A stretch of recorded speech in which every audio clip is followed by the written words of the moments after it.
Okay, so now I have my stethoscope and I am going to assess his carotid arteries. I'm going to do just one at a time to avoid making him feel dizzy and pass out. I'm going to start on the right side. I'm going to feel.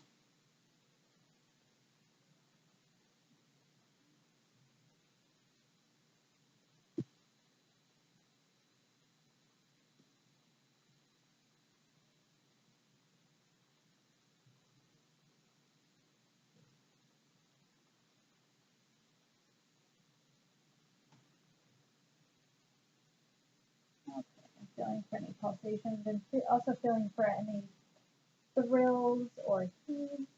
And then I'm going to feel on the other side and make sure that it's symmetrical. And then I'm going to listen with my diaphragm for any bruise. The diaphragm is generally better than the bell for picking up any bruise.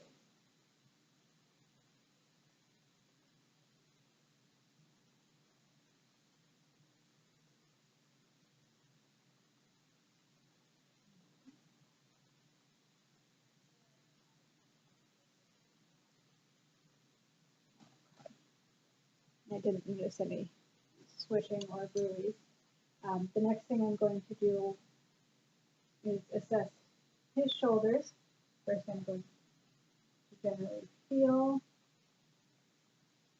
the joints.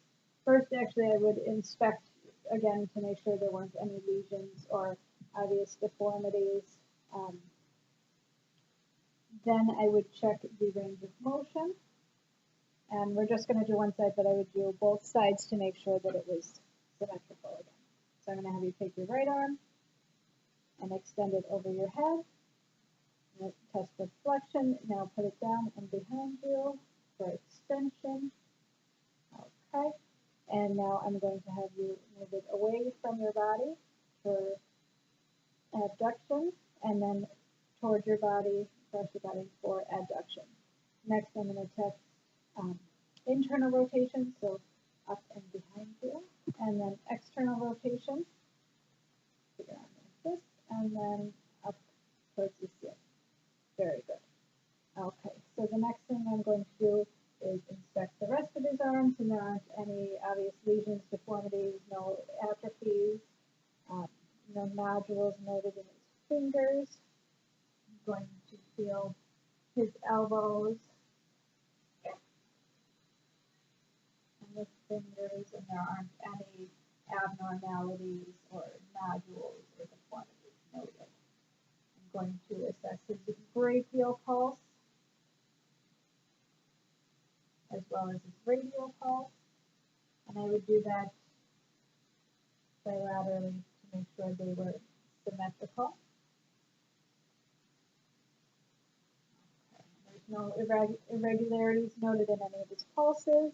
Next thing I would do is assess his nail beds, make sure there wasn't any cyanosis or clubbing of his fingers. I would test his capillary refill. I would compress a nail until it blanches, and then let go, and the color returned in less than 2 seconds, which is normal. Check the other side. Very good. Okay. Normally I would be doing this exam without his shirt on, and I would also be checking his axillas and checking for the lymph nodes in there. And with all of the lymph nodes, we would be making sure they were mobile, non-tender. Anything that was tender or non-mobile would need further investigation. The temperature of his skin is a good temperature.